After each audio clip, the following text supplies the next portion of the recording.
Hello students,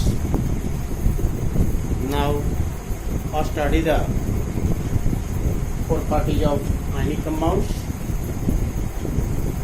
पिछले video में हम लोग आयनिक कंपाउंड्स का एग्जाम्पल देखे थे, जिसमें आपको मिला था फॉर्मेशन ऑफ मैग्नीशियम ऑक्साइड का, फॉर्मेशन ऑफ मैग्नीशियम क्लोराइड का, फॉर्मेशन ऑफ कैल्शियम क्लोराइड्स का या फॉर्मेशन ऑफ सोडियम मोनोऑक्साइड्स का। बहुत से कंपाउंड को हमने फॉर्मेट किया था, जिसमें हमने दिखाया था कि एक मेटल्स और एक नॉन मेटल एक दूसरे के साथ किस प्रकार रिएक्ट करते हैं और वह किस प्रकार कंपाउंड का फॉर्मेशन करते हैं। लेकिन आज हम लोग जो डिस्कस करने जा रहे हैं वह होगा प्रॉपर्टीज ऑफ आयनिक। आयनिक को दूसरे शब्द में हमने इलेक्ट्रोवायलेंट भी बोला है, आयनिक को हमने दूसरे शब्द में इलेक्ट्रोवायलेंट भी बोला है, लेकिन हमने यहाँ यूज करे आयनिक कंपाउंड। हमने किसको यूज करें? आयनिक कंपाउंड्स का प्रॉपर्टी यूज करें। इस आयनिक प्रॉपर्टीज में जनरली हमने बोला है कि आयनिक कंपाउंड जो फॉर्मेट होते हैं वह जनरली आयन से फॉर्मेट होते हैं। फॉर्मेशन ऑफ आयन है और फॉर्मेशन ऑफ आयन है तो दो आयन वहाँ होते हैं, एक केटायन होते हैं, एक एनायन होते हैं। यदि केटायन और एनायन होते हैं तो दोनों एक अपोजिट फोर्स से बने होते हैं, जिसपे उनकी दोनों अपोजिट पोल होने के कारण वहाँ एक अट्रैक्शन फोर्स काम करती है, जिसको हमने बोला था इलेक्ट्रोस्टैटिक्स या कूलॉम्बी फोर्स, जिस पर जनरल उनके प्रॉपर्टीज डिपेंड करेंगे। प्रॉपर्टीज डिपेंड करेंगे तो डिफरेंट प्रॉपर्टीज पर हम विचार करेंगे। सबसे पहला विचार हम करने जा रहे हैं फिजिकल स्टेट। फिजिकल स्टेट हमने मैटर को फिजिकल स्टेट में तीन पार्ट में बांटा था, एक सॉलिड था, एक लिक्विड और दूसरे पास गैस था। उस फिजिकल स्टेट पर जब हम चलते हैं तो हमें मेजर करने के लिए मिलते हैं कि जितने भी आयनिक कंपाउंड्स होंगे वह सॉलिड होंगे, हार्ड होंगे, सॉलिड होंगे। लेकिन एक चीज और ध्यान देना है, सॉलिड भी होते हैं जो टू टाइप्स में होते हैं, एक क्रिस्टलाइन सॉलिड होते हैं, एक एमॉर्फस होते हैं। लेकिन ये जो होते हैं सॉलिड जो होते हैं वह क्रिस्टलाइन होते हैं।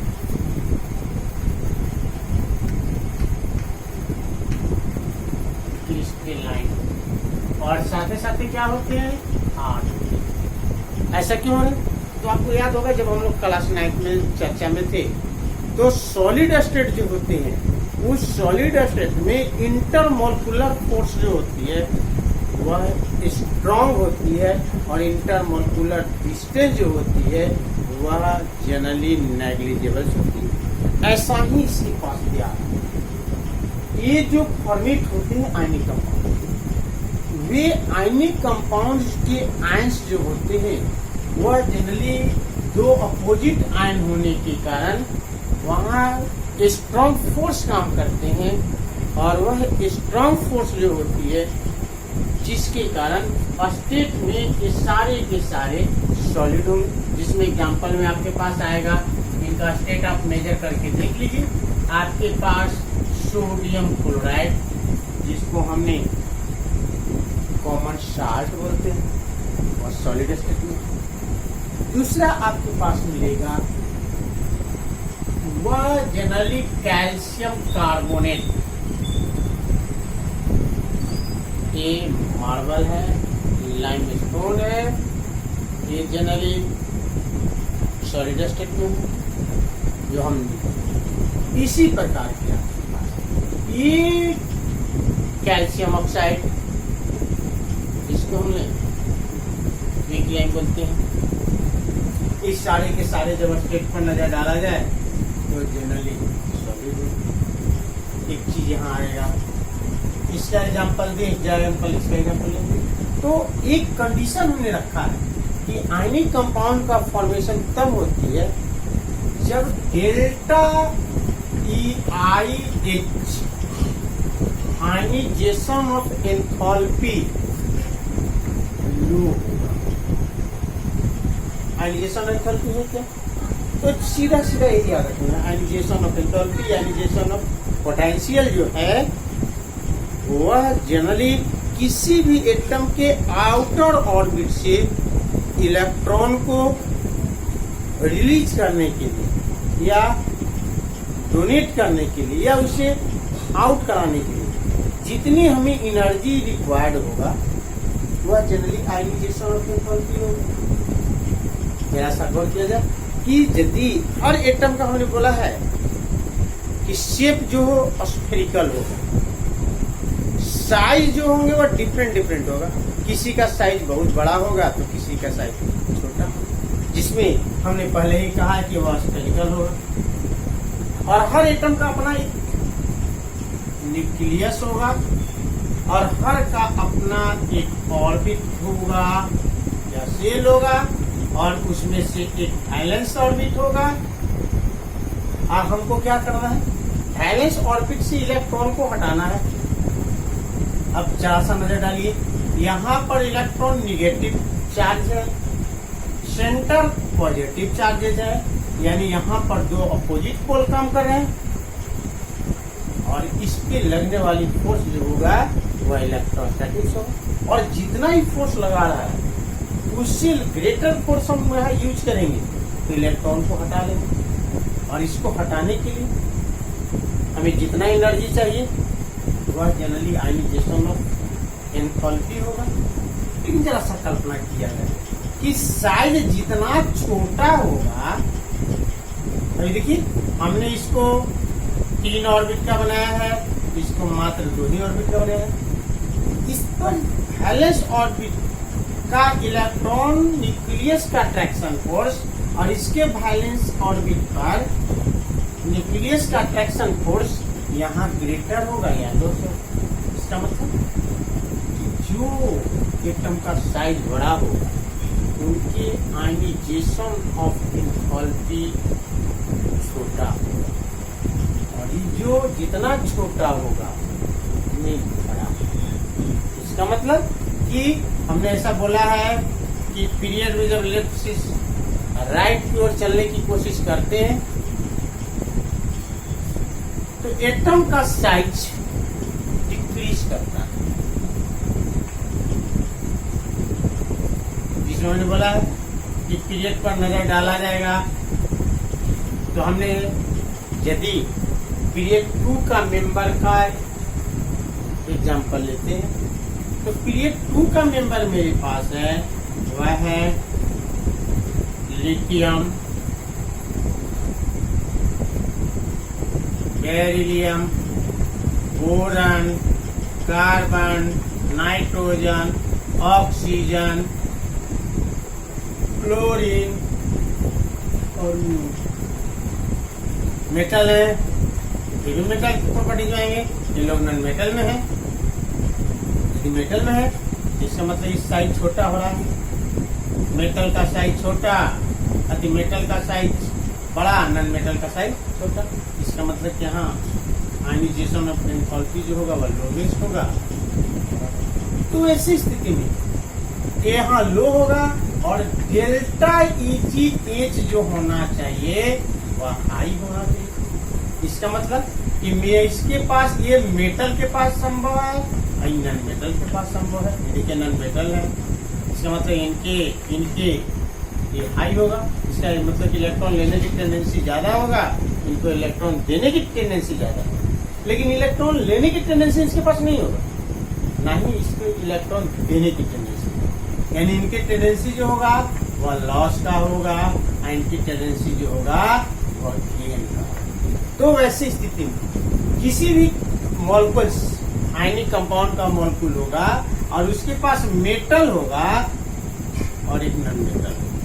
तो हमने कहा है कि बॉन्ड ऑफ नेचर क्या होगा? आयनिक होगा। और नॉन मेटल होगा तो हमने बोला है कि वह कोवलेंट होगा। इसका मतलब ई मेटल है, ये नॉन मेटल है, ये भी नॉन मेटल। तो non metal to non metal का कोवेलेंट और मेटल और नॉन मेटल का यानी ऐसी स्थिति में आपको कोई कंपाउंड चार मिल जाए या दो कंपाउंड मिल जाए और उसमें कहा जाए कि सेपरेट करो कौन सा आयनिक होगा, कौन सा इलेक्ट्रोवायलेंट, सॉरी कौन सा आयनिक और इलेक्ट्रोवायलेंट होगा और कौन सा कोवेलेंट होगा, तो इसका सहारा लीजिएगा।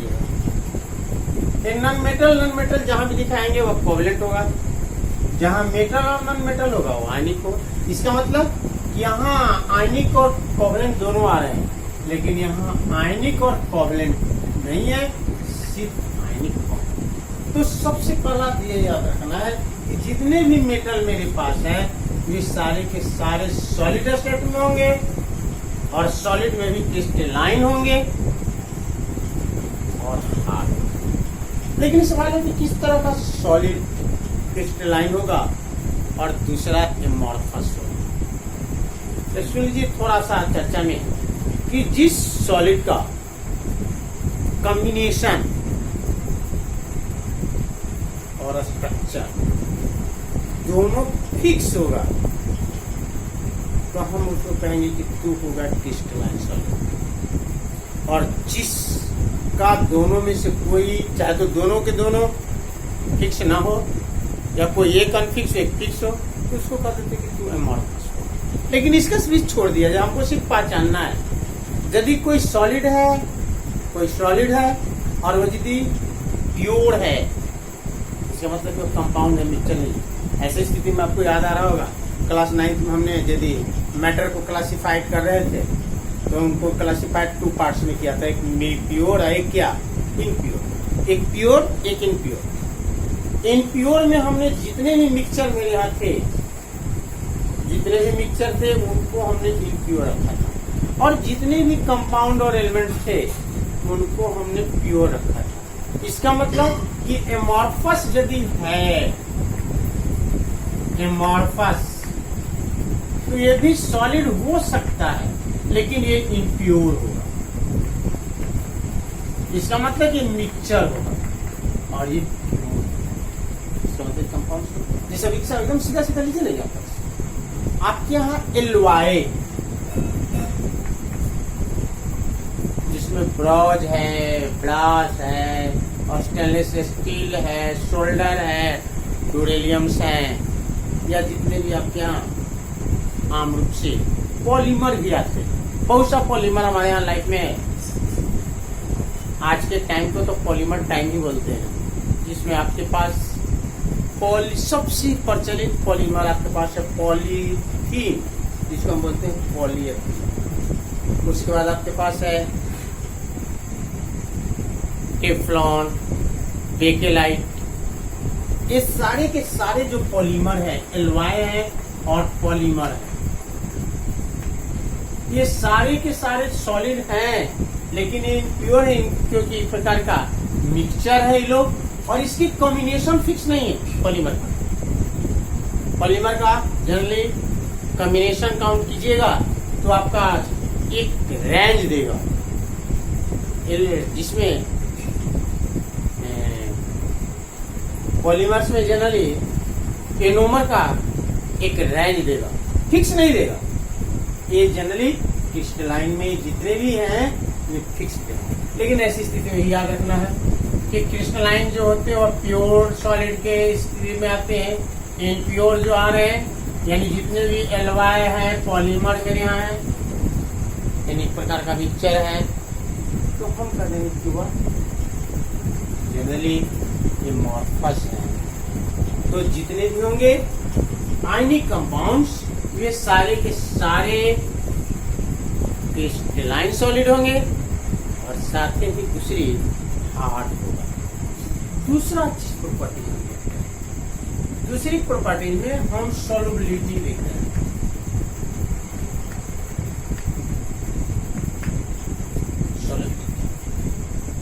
शायद सॉल्युबिलिटी के लिए शब्द है कि पोलर पोलर सोल्यूबल होती है, नॉन पोलर सोल्यूबल होती है और पोलर और नॉन पोलर अनसोल्यूबल होती है। जितने भी आयनिक कंपाउंड है वो पोलर है, इसलिए पोल है, ध्रुव है उसके पास, पोल है, एक इलेक्ट्रोपॉजिटिव है, एक इलेक्ट्रोनेगेटिव भी है।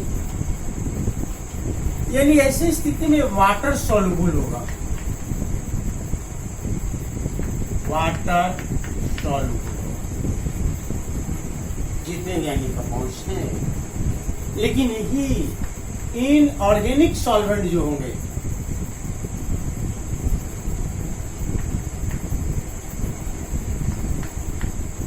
या इसको दूसरे शब्द में बोला जाए नॉन पोलर सॉल्वेंट।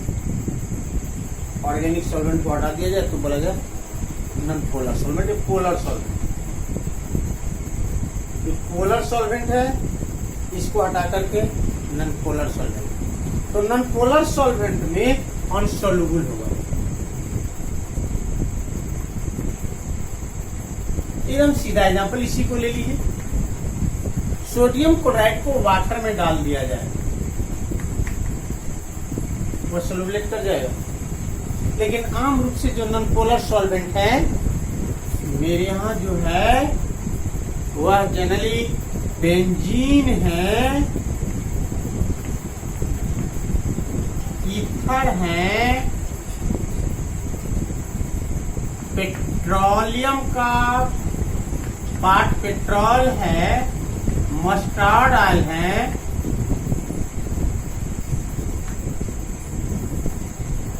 ये सारे के सारे नॉन पोलर सॉल्वेंट या ऑर्गेनिक सॉल्वेंट है।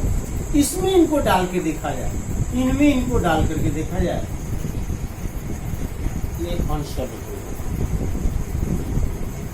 इसका मतलब हम सीधा बता रहे हैं कि जितने भी ऑर्गेनिक सब्सटेंस हैं वह कभी भी आयनिक कंपाउंड को सोल्युबलेट नहीं करेगा। लेकिन यहाँ देखना है, हमने बोला polar to polar soluble, non polar to non polar soluble.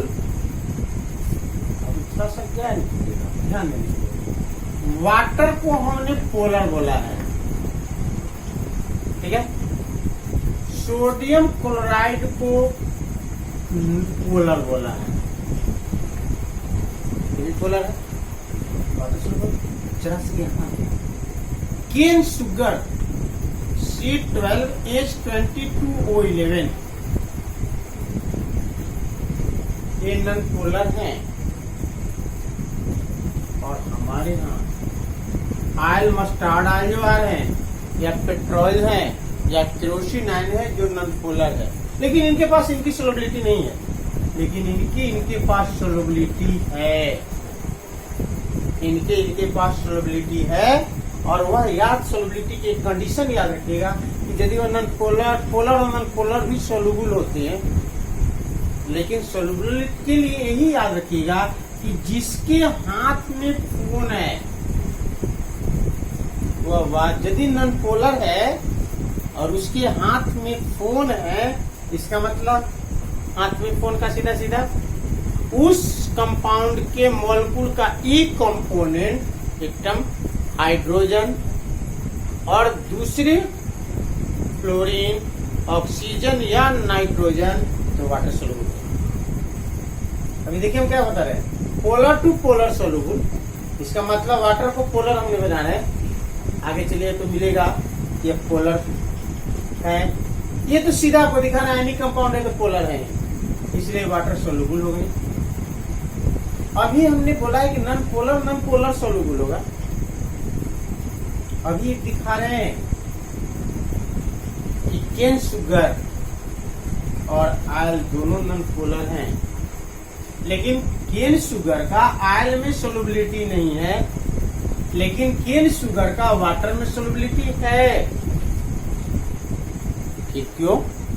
तो उसके लिए सीधा भी यही कंडीशन याद रखिएगा कि यदि कोई नॉन पोलर है और उसके हाथ में फोन है तो polar solvent react to water के साथ वह सोल्युबल हो जाएगा। चीनी को पानी में डाल दिए घुल जाएगा, चीनी को केरोसिन ऑयल में डाल दो इनसॉल्युबल रहेगा। उसी प्रकार एक और देखिएगा, C2H5OH, ये जनरली ऑर्गेनिक कंपाउंड है, नॉन पोलर है।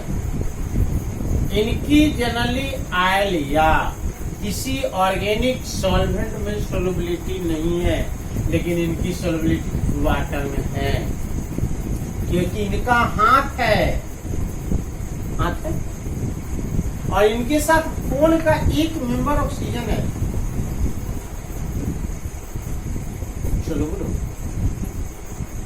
यही कंडीशन याद रखना है कि यदि कोई भी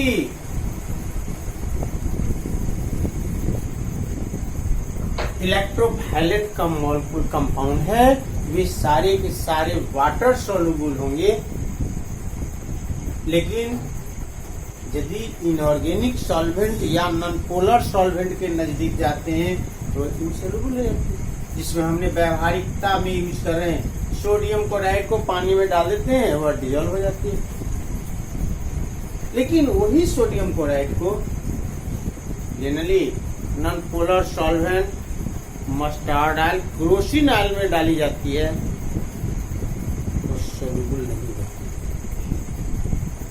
सोल्यूबल नहीं होने के पीछे रीजन है कि वह जनरली आयन का फॉर्मेशन नहीं कर पाते हैं, जिसके कारण उनकी सोल्यूबिलिटी वहां नहीं दिखाई देती। Properties number 3 melting point and boiling point. ये मेल्टिंग पॉइंट है, ये बॉइलिंग पॉइंट। मेल्टिंग पॉइंट में सीधा हम लोग क्लास 9 में पढ़ा है, उसको मेल्ट कर देना यानी लिक्विड स्टेट में कन्वर्ट कर देना। बॉइलिंग पॉइंट मींस उसको गैसियस स्टेट में कन्वर्ट कर देना है। और आपको याद होगा स्टेट का 3 मैटर को जनरली स्टेट में 3 में हम लोग बांट देते हैं। एक सॉलिड है, दूसरा लिक्विड है और तीसरा गैस है। अभी इनके इंटरमोलिकुलर फोर्स पर विचार किया जाए तो इंटरमोलिकुलर फोर्स ऐसे हैं और थर्मल एनर्जी ऐसे हैं। थर्मल एनर्जी ऐसे काम करते हैं, यानी ऐसी स्थिति में कहा करें कि सबसे ज्यादा इंटरमोलिकुलर फोर्स सॉलिड स्टेट में है, उससे कम लिक्विड में है, उनसे कम गैसेस में। यानी यहाँ तो हम लोग यहाँ सीधा बता देते हैं कि इंटरमोलिकुलर फोर्स नेग्लिजिबल है। और ये भी याद आ रहा होगा कि हमने इसको बोलते हैं intermediate state, matter of intermediate state. किसी को भी अपने स्टेट फेज में जाना होगा तो यहाँ से गुजर के ही जाना होगा। यदि किसी भी सॉलिड को गैसियस स्टेट में जाना होगा तो लिक्विड में होकर के जाना होगा, या किसी भी गैसियस को सॉलिड स्टेट में जाना होगा तो जनरली लिक्विड से होकर के जाना होगा। लेकिन कुछ ऐसे हैं जो यहाँ नहीं आते तो उनको हम लोग यहाँ बॉइलिंग पॉइंट क्या होगा, मेल्टिंग पॉइंट क्या होगा। तो जिस टेम्परेचर पर कोई भी सॉलिड लिक्विड स्टेट में कन्वर्ट कर जाए तो उसको बोल देते हैं टेम्परेचर मेजर जो किया गया वह उनकी मेल्टिंग पॉइंट होगा। हर आयनिक कंपाउंड का मेल्टिंग पॉइंट जो होगा वह फिक्स होगा, लेकिन ऐसा नहीं, हर कंपाउंड का अपना अपना डिफरेंट होगा। जिसका फोर्स जितना ही ज्यादा होगा उनकी मेल्टिंग पॉइंट जो होगी उतने ही ज्यादा मेजर करना होगा। और ऐसी स्थिति में बॉइलिंग पॉइंट का भी यही स्थिति होगा, जिसका इंटरमोलिकुलर अट्रैक्शन यानी कूलम्बिक फोर्स जितना बड़ा होगा उनकी बॉइलिंग पॉइंट भी उतने ही हाई होगा। ऐसी स्थिति में आगे चलिए तो बॉइलिंग पॉइंट का डेफिनेशन चेंज हम लोग करेंगे, जिसमें मिलेंगे। इसका मतलब कि हर सॉलिड को लिक्विड के लिए जिस टेम्परेचर की जरूरत पड़ेगी उसको एमपी बोला जाएगा, मेल्टिंग पॉइंट बोलेंगे। और हर सॉलिड को गैसियस स्टेट में कन्वर्ट करने के लिए हमें जितना टेम्परेचर चाहिए वह उसकी बॉइलिंग पॉइंट कहेंगे। इसका मतलब कि इनकी मेल्टिंग और बॉइलिंग पॉइंट जो होगा वह हमेशा हाई होगा। क्या होगा? हाई होगा, जिसमें आपको मिलेगा। क्यों?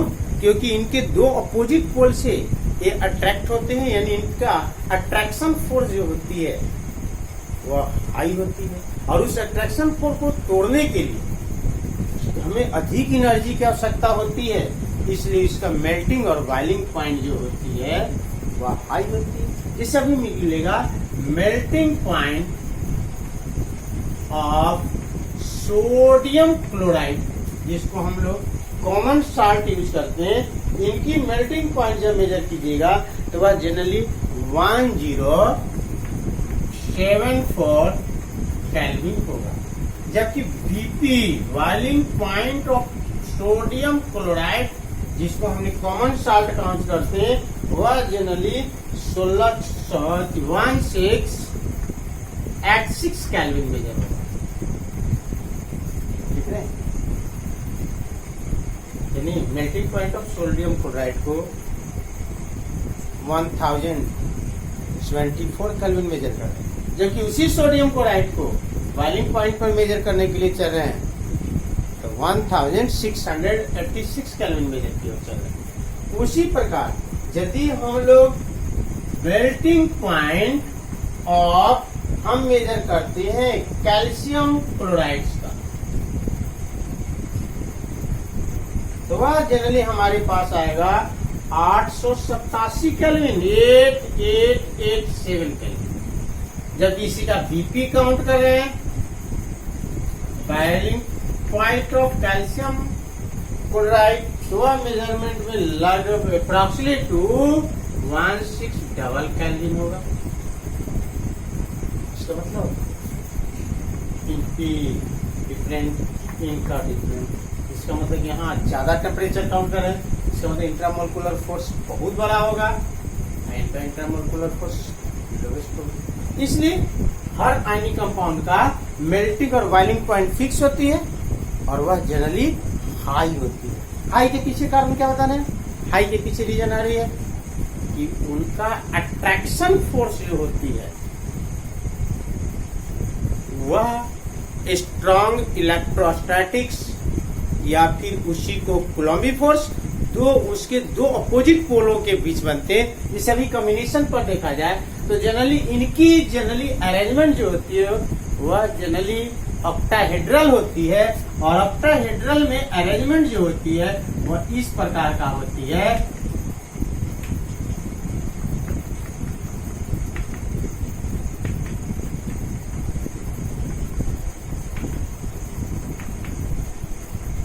अब देखिए अपोजिट पोल, इसका मतलब यहाँ अट्रैक्शन, यहाँ अट्रैक्शन, यहाँ अट्रैक्शन, इसको अट्रैक्ट, इसको अट्रैक्ट, इसको अट्रैक्ट, इसको अट्रैक्ट। ये देख रहे हर एक दूसरे को अट्रैक्ट कर रहा है। इसका मतलब अट्रैक्शन फोर्स यहाँ क्या कर रहा है? हाई है। और यही के कारण इनकी melting point, boiling point fix होती है, और फिक्स के अलावा ये हमेशा हाई होती है। प्रॉपर्टीज नंबर हम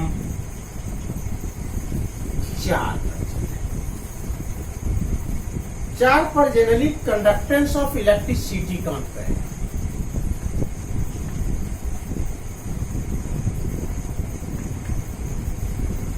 ऑफ इलेक्ट्रिसिटी हमने वही पढ़ा है।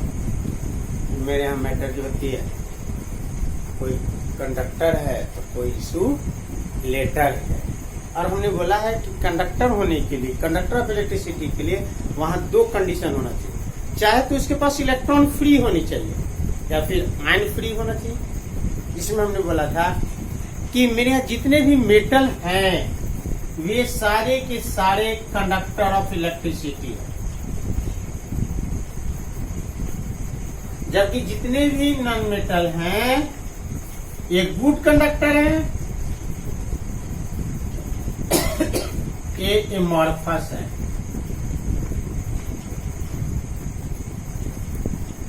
ऐसा है कुछ ऐसा, लेकिन यहाँ एक्सेप्ट 2 ग्रेफाइट काउंट कर लिया था। यहाँ हमने कंडीशन दिया था कि जितने भी मेटल होंगे वह मेटालिक बॉन्ड से बंधे होंगे, और उस मेटालिक बॉन्ड के फॉर्मेशन के टाइम में इलेक्ट्रॉन फ्री होगा रोटेशन के कारण। यहाँ हमने दिखाया था ग्रेफाइट में कि ग्रेफाइट जो स्ट्रक्चर में हेक्सागोनल होता है, और जनरली अपने हेक्सागोनल अरेंजमेंट में एक कार्बन 3 ही कार्बन को पैक करता है, और कार्बन एटम का वैलेंस ऑर्बिट का 4 इलेक्ट्रॉन होती है, रिजल्टेंट होती है क्या 3 इलेक्ट्रॉन्स बॉन्डिंग एरिया में चला जाता है और पर एटम 1 इलेक्ट्रॉन फ्री हो जाती है, जिसके कारण वह कंडक्टर बन जाती है। इसका मतलब कि किसी को कंडक्टर बनना है तो 2 काम करना होगा, चाहे इलेक्ट्रॉन फ्री होनी चाहिए या फिर आयन फ्री होनी चाहिए। तो ये तो कंपाउंड्स हैं तो इनके यहाँ आयन फ्री होंगे। ये जनरली सॉलिड स्टेट में जब रहेंगे तो इंसुलेटर बन के तैयार है, इंसुलेटर बन के तैयार है। क्यों? क्योंकि वो जिस समय सॉलिड स्टेट में होगा वह सॉलिड स्टेट में एक आयन दूसरे आयन से जनरली स्ट्रॉन्ग पैक हो, नतीजा वो रोटेशन के लिए फ्री नहीं होगा। जिसमें अभी दिखा रहे थे हम जनरली अरेंजमेंट में कि एक सोडियम आयन एक क्लोराइड आयन को मान लेती है, क्लोराइड आयन दूसरे सोडियम आयन को मान लेता है, और इस प्रकार का अरेंजमेंट जहां दिखाई देता है उसके कारण वह बन जाता है इंसुलेटर। लेकिन यदि यह लिक्विड स्टेट में चला जाए, यानी सॉल्यूशन में चला जाए या मॉल्टेन स्टेट में आ जाए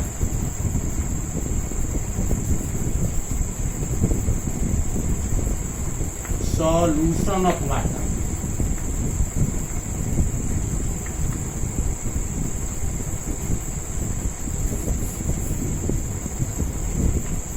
सॉल्यूशन ऑफ वाटर जिसको हम एक्वस बोलते हैं, वाटर को सॉल्वेट कर देना, या वह मॉल्टेन स्टेट में खड़ा है तो ये जनरली कंडक्टर बन जाए। क्यों हो रहा है? तो जो भी वाटर में डिजोल्व होंगे वे अपने आयनों में डिसोसिएट कर जाते हैं, और जब आयनों में डिसोसिएट कर जाते हैं तब ऐसी स्थिति में आयन फ्री हो जाती है, और जब आयन फ्री हो जाती है तो कंडक्टर ऑफ इलेक्ट्रिसिटी बन जाती है। जैसे अभी डाला जाए, जब सोडियम क्लोराइड को एक्वस कराया जाएगा तो सोडियम आयन एक्यूब और क्लोराइड आयन एक्यूब में डिसोसिएट कर लेगा, और जब डिसोसिएट करेगा तो आयन फ्री हो जाएगा, नतीजा हुआ मोशन या रोटेशन के लिए फ्री हो जाएंगे और वह conductor of electricity. Molten state में भी वही होगा। मॉल्टेन स्टेट में होगा क्या, यानी कन्वर्ट हो रहा है लिक्विड स्टेट में, तो इसका मतलब इंटरमोलिकुलर फोर्स कमजोर पड़ जा रही है, और जब इंटरमोलिकुलर फोर्स कमजोर पड़ जा रही है तो आयन रोटेशन के लिए फ्री हो जाती है और वह कंडक्टर ऑफ इलेक्ट्रिसिटी हो जाती है। तीसरी प्रॉपर्टीज के अलावा 5वीं प्रॉपर्टीज पर हम चल रहे हैं, वह 5वीं प्रॉपर्टी दिखा रहे हैं, वह दिखा रहे हैं रिएक्टिविटी। इनकी रिएक्टिविटी भी हाई होती है, हाई रिएक्टिव होते हैं। रिएक्टिव जो होते हैं क्या, हाई होते हैं। ऐसी स्थिति में हमने 5 प्रॉपर्टीज पर डिस्कस किया है। एक, मेरे पास क्रिस्टल स्टेट तो सॉलिड होगा लेकिन क्रिस्टलाइन होगा, या मॉर्फस नहीं होगा, और ये हार्ड होगा। क्या होगा, हार्ड। सोलुबिलिटी दिखा रहा है कि वाटर सोलुबल होगा, दैट इज वाटर को हमने बोला है पोलर सॉल्वेंट। ये पोलर सॉल्वेंट किसको शब्द में यूज कर सकते हैं हम लोग, पोलर सॉल्वेंट में सोलुबल होगा, लेकिन यदि ऑर्गेनिक सॉल्वेंट या नॉन पोलर सॉल्वेंट में ये जनरली इनसॉल्युबल होगा, जिसमें हम बेंजीन को यूज करें, इथर को यूज करें, पेट्रोल है, मस्टर्ड ऑयल यूज करें।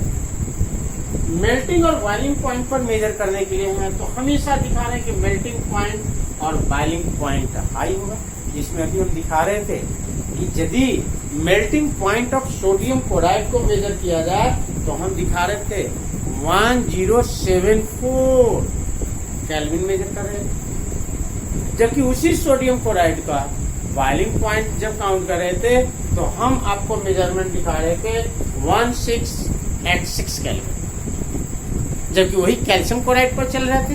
तो कैल्शियम क्लोराइड का मेल्टिंग पॉइंट जब हम काउंट कर रहे थे तो वह जनरली 886 या फिर 887 कहीं के आ रहे हैं, 887 केल्विन मेजर कर रहे थे, जबकि उसी का बॉइलिंग पॉइंट जब काउंट कर रहे थे तो 1600 केल्विन मेजर कर रहे हैं। इसका मतलब कि एक शर्त याद रखना है कि हर ionic compound melting and boiling point fix होगा।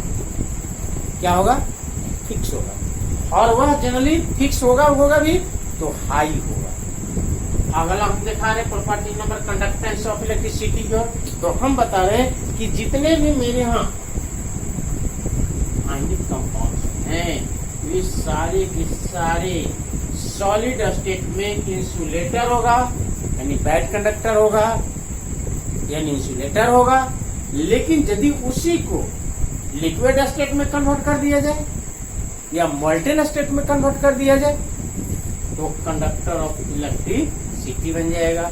देहात में आपने देखा है छोटे बच्चे गोबर गैस प्लांट बनाते हैं, जिसको नमक को पानी में डिजोल्व करा देते हैं, और उस डिजोल्व सोल्यूशन से, यानी उस वाटर के और सोडियम क्लोराइड के सोल्यूशन से हमारे यहाँ एलईडी लाइट इमिशन डायोड को जला देते हैं। लेकिन वही सोडियम क्लोराइड को सॉलिड स्टेट के साथ काम किया जाए तो generally LED light emission diode नहीं जल पाती है। इसलिए वहां हर आयनिक कंपाउंड का नेचर है कि सॉलिड स्टेट में वह इंसुलेटर बन के तैयार रहेगा, लेकिन यदि वह मोल्टेन स्टेट में कन्वर्ट कर दिया जाए या फिर उसका एक्वस कर दिया जाए, यानी वाटर सोलुबलेट कर दिया जाए, तो जनरली वह कंडक्टर ऑफ इलेक्ट्रिसिटी बनेगा। जबकि अगला प्रॉपर्टी हम दिखा रहे हैं रिएक्टिविटी। तो इनकी रिएक्टिविटी हमेशा क्या होगा?